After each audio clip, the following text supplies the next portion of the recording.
because there's a lot of little I'm not kidding. So I have this outline. I've made it into a web doc, and I've given the link of that, so it should be put up with, I think, this video. But it should end up on the Greenfield website, but I'm sure we can get it to you if anyone needs it. So I had a few things that I think whoa, don't do that. Whatever that is, don't do that. There's a lot of things that people forget, and I've kind of broken stuff down, starting with everybody's favorite way, kind of by pre-production. So you guys, here's the thing. Everyone, I think, has probably heard about the main phases of production: pre-production, production, and post. I also, hopefully we'll have time to get to it on here, I also don't want you to forget distribution. It's an easy one to forget. And by the way, just because you've got 4 phases doesn't mean you only do them one at a time. One of the things I'm going to talk about is the fact that you have to think ahead to your other phases as you're going to actually have some success. If you don't think about how you're going to distribute your film, you might end up shooting in the wrong format, shooting in ways that are incompatible, not having the things that people want. Like if you want to enter film festivals, we'll get to it, but there's little things like they want production stills, they want promotional stills, and you don't always want to just grab those as frame grabs out of your video.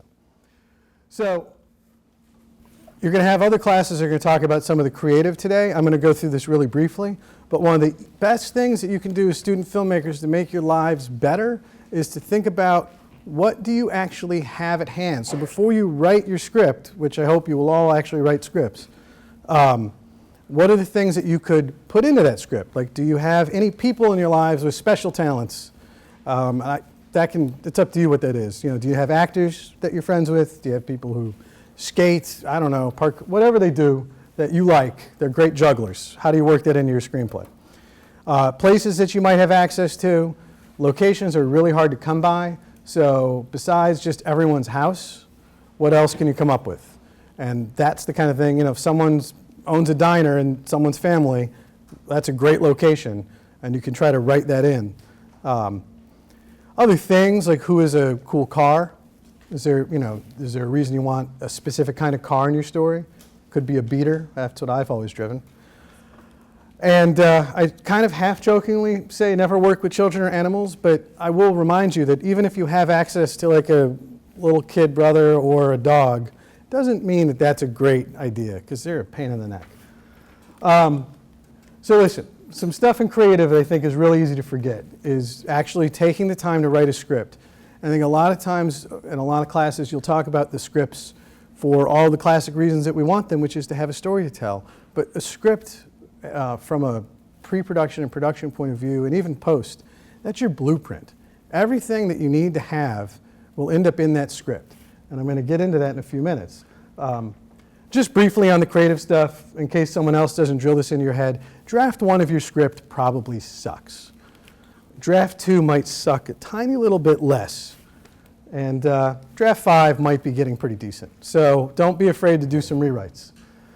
Documentaries, I know a lot of you guys will do documentaries. Those should be scripted as well. Now that doesn't mean you're going to write the exact words that you want to hear in your answers, but how are you going to write your questions if you don't know approximately what answers you're expecting from your subjects and what order you're going to put them in and what point you're trying to have them prove? So documentaries have story arcs. You know, my next thing here is about having an arc, and this is actually pretty important. You know, Greek story structure with your exposition and your conflict and climax and your denouement. These things have been around for a long time, and you really want to learn about them and use them. And particularly when you're starting out and doing your earlier stories and your earlier films in your careers, this is not necessarily the time to break from things that we've been using as structure since the time of the Greeks, because there's probably a reason we've been using it for that long. It kind of is hard to get away from. And if you do, you might make a kind of mediocre story. So don't forget when you're doing those documentaries that you still need conflict, you still need a climax, and you still need, you know, a lot of times I think a lot of documentaries, like they'll have an idea of what it is that they want to prove, but they forget to set up the conflict that makes that hypothesis even necessary. Like, give us that background. You know, whatever subject you're super into that you want to talk to people about doesn't mean your audience knows all about it. And by the way, documentaries don't have to be boring. I think it's often an excuse. And I think a lot of people feel like they can be boring in a documentary and stay away from really hitting on that conflict. So not all talking heads. Think about other creative ways you want to approach it. You do all that when you're writing your script. Storyboards, again, I know other classes will get into some of this stuff, but storyboards are part of that blueprint process. I cannot draw to save much of my life. That's my handwriting there. That's my name, Michael Schweisheimer, if you need it for reviews and stuff. So you can tell by my penmanship, I do stick figure storyboards, and they still work, because they at least let you get a sense of, are you shooting wide, are you shooting close, are you low angle, high angle? So don't skip those kind of important steps. You can storyboard your doc. A lot of docs do what we call manufactured B-roll. So if you're telling a historical story and you're doing a reenactment, well, guess what? That's like fiction. You need to storyboard it so everyone knows what they're doing on the day you're shooting it. So speaking of what you're doing on the day that you're shooting, if you take nothing from the day, there's two big takeaways. The second one will be audio, that I want to be able to hear all the hard work you guys are doing. So don't ignore audio. The other one would be assigning roles. I think that it's really, I remember when I was in high school and early in college, there was a lot of desire to be very egalitarian and very, everything's equal and we'll all collaborate on set. And it's kind of a hot mess. It's really hard to do. And a matter of fact, to be honest, it just doesn't generally work out well. That doesn't mean that whoever you select as your team's director gets to be, Holy Terror and Orson Welles and drive everyone to insanity. You're still going to collaborate, but at least someone gets to have a final word on, we are going to shoot this from a low angle instead of a high angle so you can move on from an argument. So that whoever's chosen to be the director of photography, she knows, who she's going to talk to and collaborate with on making those decisions, and someone gets a final word on set. So with that director of photography, so the director needs to do some things like casting. They need to create their shot list from that script that you've all collaborated on. They need to sit down and collaborate with other department heads. So the big one clearly is your director of photography. So big opportunities that get missed all the time in student films are all that pre-production talk. So, if you've written your dramatic story, I was using let's say, I worked a long time ago on a movie about soccer. I didn't love it, but it was fine. And you guys all have access to soccer fields, so it could work out. But so there's all this conflict, everything's very dramatic. Well, what style are you going to shoot it in? This one happened to shoot in the style of like kung fu movies. So it was a lot of like zipping around cameras and dolly moves and a lot of exciting stuff like that. If you haven't sat down with your director of photography or your creative team to decide what you want to emulate, you could change it. You could be like, we're going to do it like Kill Bill. Like, okay, great, everyone, we need squibs. Like, we're going to need a special effects guy. But if you don't make those decisions together before you get on set or in the middle of shooting, you change your mind, it's going to be a hot mess. So when you're sitting down and having those creative meetings, you can make these decisions of what you want to do. You might want to shoot some test footage. If you're going to attempt like whip pans, can your camera handle it? If you're going to shoot with a little camcorder and it's got high compression and motion jaggies, can you deal with whip pans? Maybe you should try it. Is there a color progression to your story? These are things that student filmmakers always forget. Color progressions. So, everything starts out nice and cool and blue, and by your conflict, things are looking, there's a lot of red light going on, or a lot of red colors that people are wearing, and then everything's happy again, and maybe you go back to cool blue, or you could go to some other color. But if you don't think about it ahead of time, you cannot execute it on the day. And by the way, when it comes to executing those things, you might need to pick other team members. Again, a lot of times you might wear multiple hats, as long as you don't have one person trying to be a producer, director, and cinematographer, which is pretty rough. You could get someone to wear two hats like director and art director. So you could end up tasking that same person with choosing the costumes, thinking about hair and makeup. If you're all going to do a zombie movie, you might want to have a specific costume and makeup person to get the zombies ready. Props are kind of a big deal. Back to that script as a blueprint. When you say that, your lead actor pulls out a pack of gum and starts chewing gum and is now unintelligible with all of whatever they're saying, well, guess what? If you get to the day and you don't have gum with you, it's annoying. Or the other joke is somewhere in here about if you want to pull out a gun and you don't have a gun, it's not good. I've heard about things where people, try to use their hands. It doesn't look very good. So locations can actually be creative. Even though I think a lot of time people think of it as strictly logistical, but if your location doesn't match your story, if you're trying to make your mom's house look like the White House, it's going to be a little bit rough. So maybe you could have gone and gotten into City Hall or something like that, but if you actually take the time and have someone in charge of those locations, and you actually go through the script and pick out the types of locations you need. On the logistics, I really recommend that someone take over the role of producer. And again, not your director. But breaking down a script is back to the blueprint. You can go through and you can literally like underline things or circle things, like circle props, underline actors, like that. Who do you need there on what day, at what time, and what clothes, with what props? That's a lot of moving parts. And you have to have someone who's going to be in charge of making that happen. Most of your student films, I assume, aren't going to shoot in one afternoon.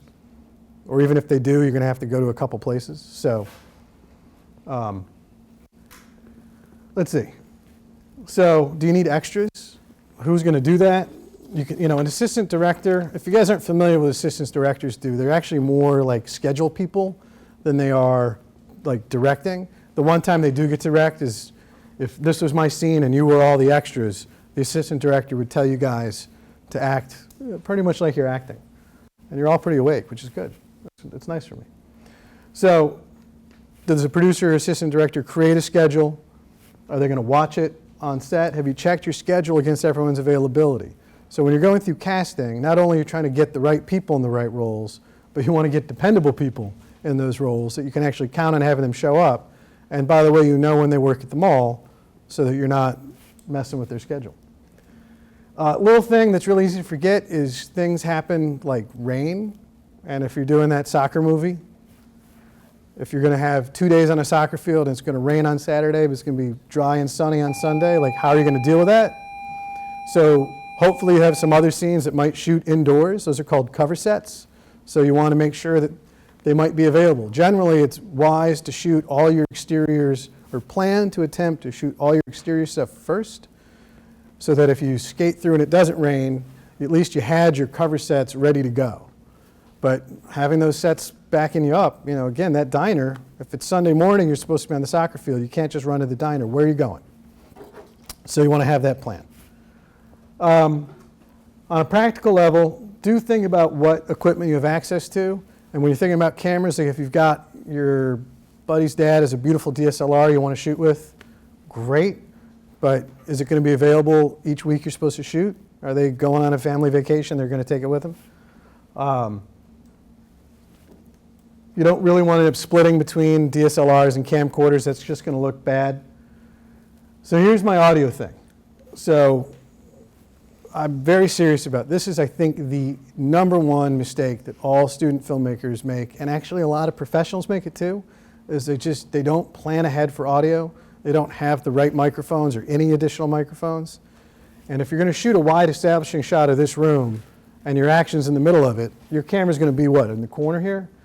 Or like in that corner there? If we didn't have this microphone on, there's no way that onboard mic is picking me up well to be able to actually use that audio. So without having a plan for a microphone, it's a waste of time. So any microphone that you guys can get your hands on to get it off the camera and close to your subjects is what I want you to think about. But to do that, you might need cables. If you got wireless, you might need extra batteries. I mean, these sound like little things, but there's nothing worse than, hey, that was exciting. There's nothing worse than shutting down your production because someone forgot to bring batteries for the wireless.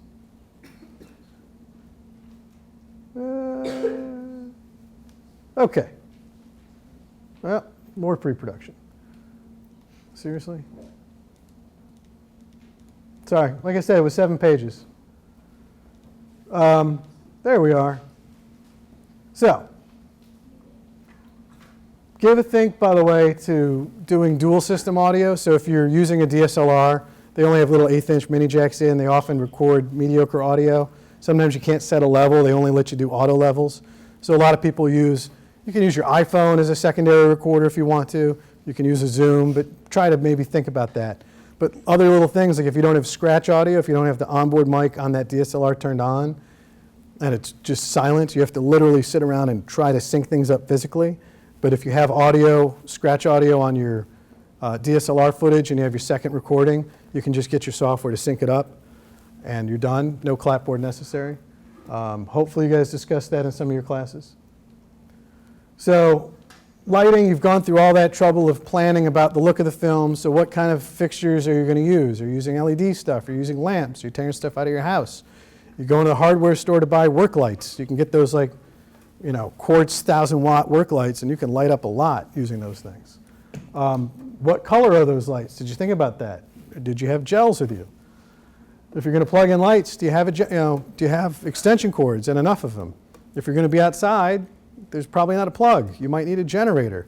Hopefully someone has one. If you're using a generator, they make a lot of noise. You're going to need a lot of extension cords to move it far away.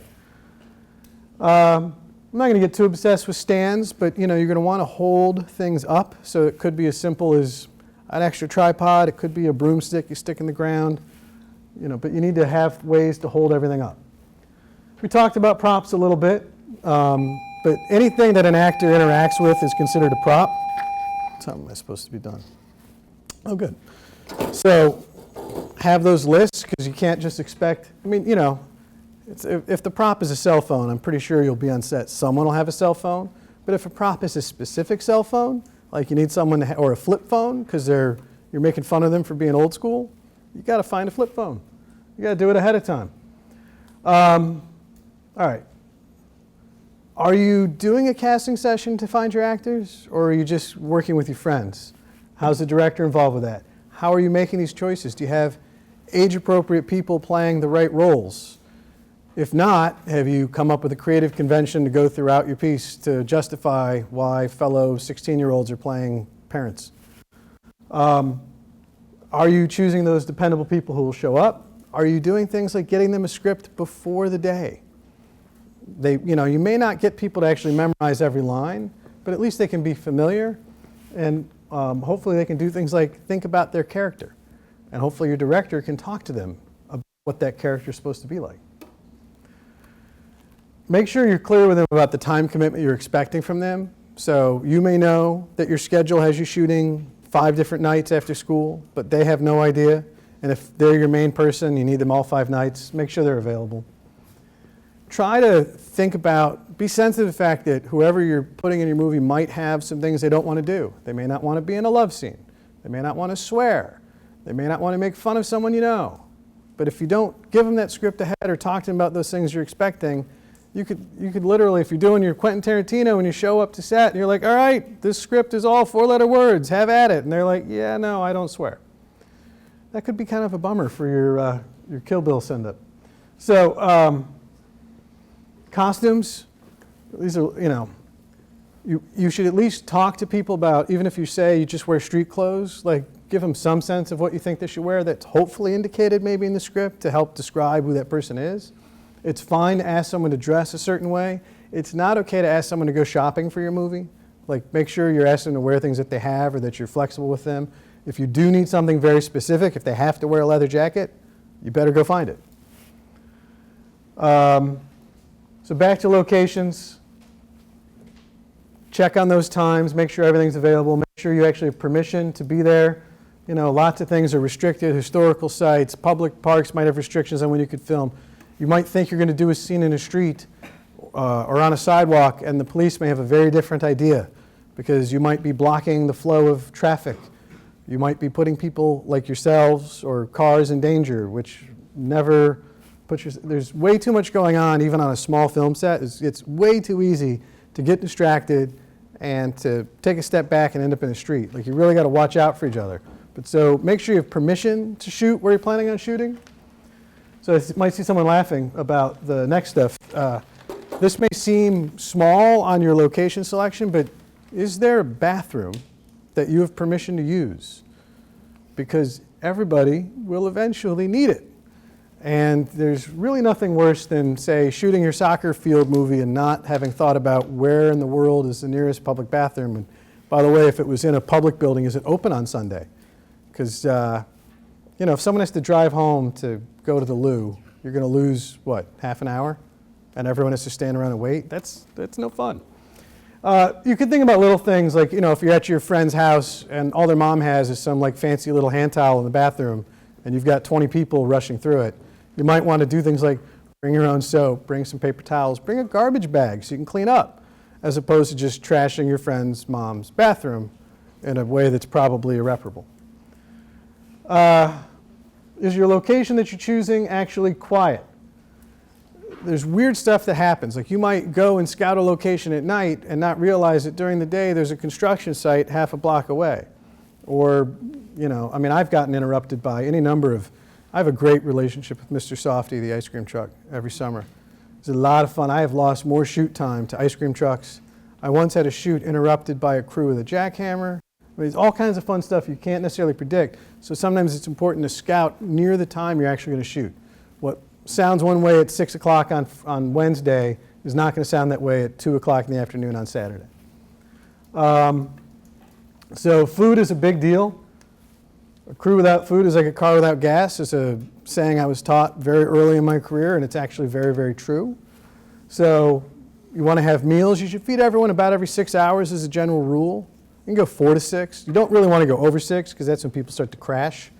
I personally feel that pizza at every single meal is kind of rude, though it's easy. But so try not to do it to every single one. If you're getting the pizza, like, do you have vegetarians? Is someone gluten-free? Because pizza is not usually very gluten-free. And then actors get really annoying. They might be paleo. Who knows? So if your actor's really annoying about food, do you really want to work with them is something I put up. Actors tend to be fun. There's a whole rant in here about the producers and having lunch with actors, and we'll skip that.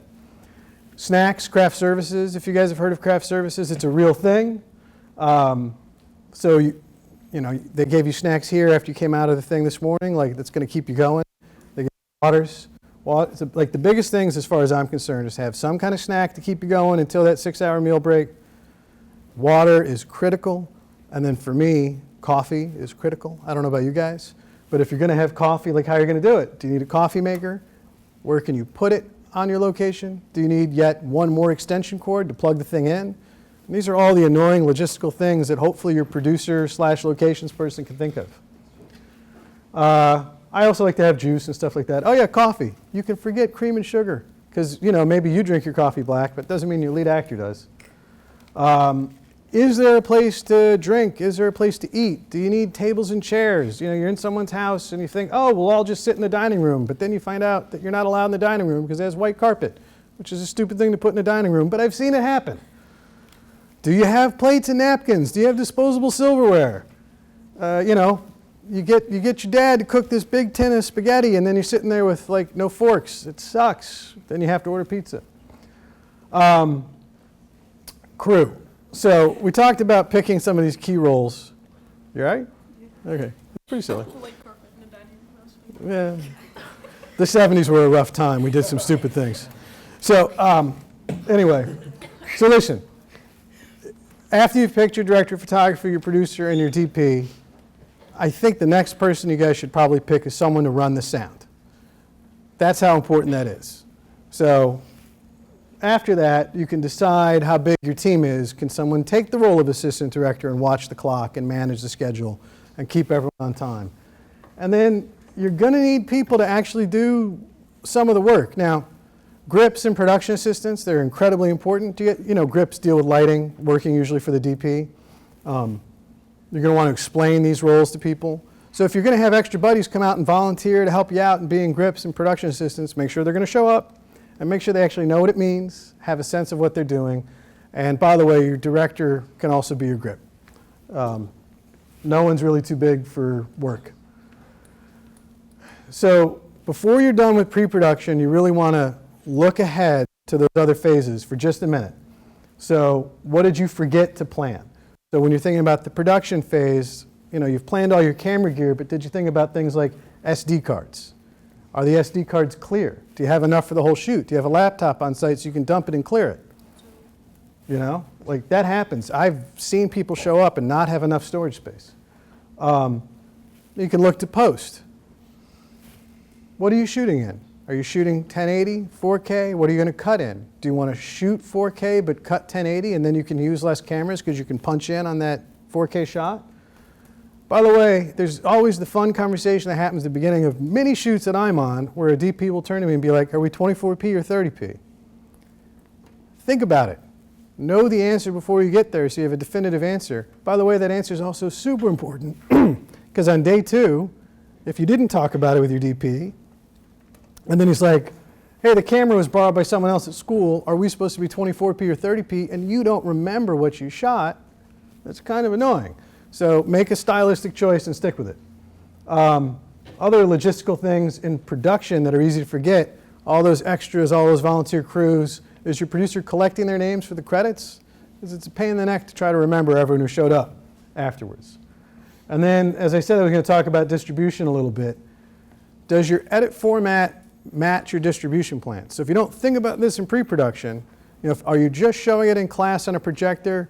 Does that mean you're just showing it from like an MOV or an MP4 from a laptop? Do you need to get it to a DVD, to a Blu-ray, to YouTube? Where's it going? Do you know? How many different types of places is it going? And is everything going to match all the way through so that it's consistent and looks good? There's nothing worse than getting accepted into a film festival and finding out they want digibeta. Luckily, no one wants it anymore. But there was a time where I had to deal with that. Production stills, it's a little thing, but you actually might want them. So that can just be phone snaps, but it's good to actually have those things if you're going to make your magnum opus and enter it into other film festivals beyond Greenfield. They might actually want things in like a full packet. They might want bios of your key people. They might want production stills. They might want a synopsis. So do you have that stuff ready? By the way, if you promise all your actors a copy of the movie, but you don't actually get their email address so that you can send them a link to the copy of the movie, that's kind of silly. So get those things. I'm going to go kind of fast through the production phase because one of my primary jobs in my production company, I do a lot of directing, but I'm primarily by nature a producer as well. And I really feel that if everyone on your team does their pre-production work really, really, really well, production becomes executing all those plans. It's a lot of work, it takes a lot of time and a lot of focus. But if you show up with a prepared director who knows what they're going to shoot, where they're at in the script, what that scene is going to be, what angle they want to get, what color temperature is supposed to be, they can talk to the DP, they know what the shots are, your actors are prepared, they learn their lines, they have a character, you've got all your costumes, you've got all your props. Well, guess what? Production can go a lot easier and actually happen the way that you want it to. Everyone knows what their job is. They know what they're doing next. They all have call sheets. They all have schedules. You can actually be on the same page.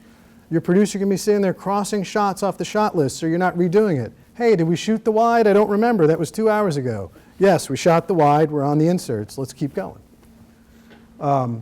Is anyone going to look for continuity, by the way, on set? If someone's drinking a glass of Coke and it goes up and down doing the whole thing, that's kind of annoying. Who's going to do that?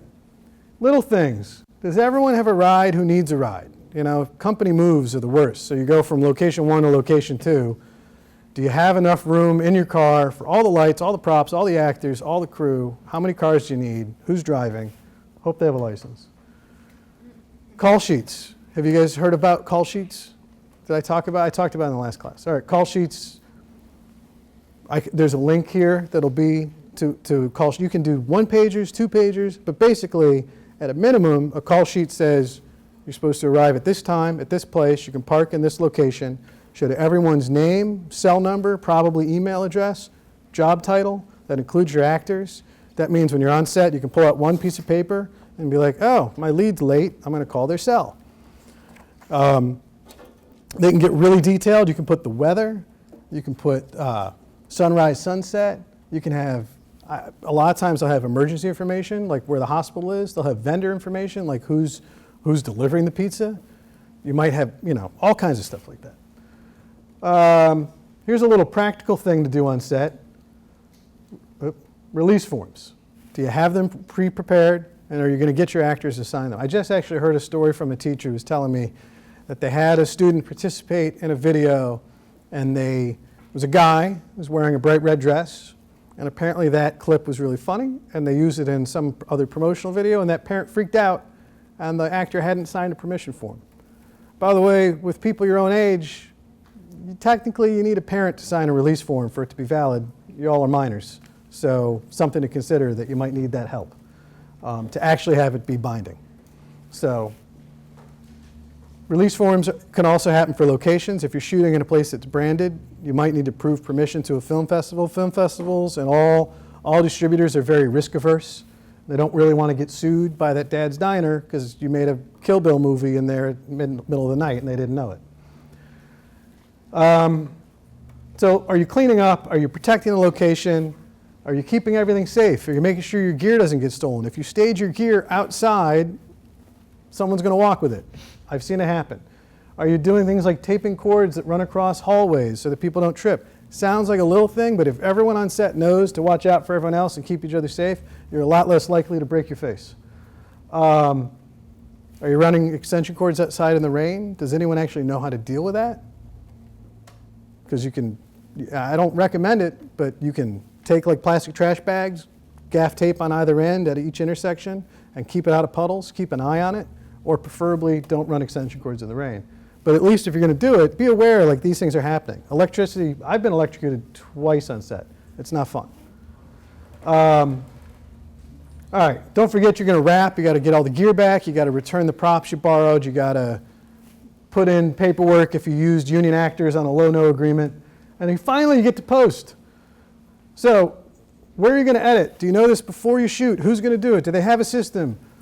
Did you speak with the editor prior to shooting to decide on things like, oh yeah, aspect ratio. Are you 16:9? Are you going to go widescreen, anamorphic? What are you doing? What's your process going to be in terms of your assembly rough and fine? Is the director going to sit behind that editor for every single moment of the edit? Personally, that makes me crazy. Anyone else on the team need to approve the edits? At what stages? Make that plan. By the way, where are you going to store all that footage? Is it only living on the editor's laptop that they walk around with from school, so when it gets boosted, when they forget it in the back of the bus, are you toast, or do you have a backup copy on a hard drive somewhere else? Again, things that happen. Let's see. Oh yeah, graphics and titles. Your editor may not actually like to do anything with graphics. They may also stink at animation. Are you going to have visual effects? Does someone know how to do that? Do you have access to the software? Did you shoot properly to do that in the first place? If you guys are doing green screen things, does someone actually know how to pull a key? Did your DP know how to light it? Did you do a test? Then you start to get into things like music. Are you going to use original music, stock music? Are you going to steal something and then plan to put it on YouTube later? Because copywritten music on YouTube gets flagged very fast, as I'm sure you guys know. So that can put a lot of issues out there for you. So if you've written in your script, you want to use a very popular song, you might want to rethink it if your distribution plan is YouTube or Vimeo, because it's probably not going to stay up for very long at all. Have you thought about other aspects of sound and sound design? Like, do you need special sound effects? Do you need airplane noises, car noises? Do you guys know what Foley is? Mm-hmm. That's awesome. If you screwed up your sound, you might have to do ADR, looping, which is the worst thing ever. Don't do it. It's either unsuccessful or really expensive.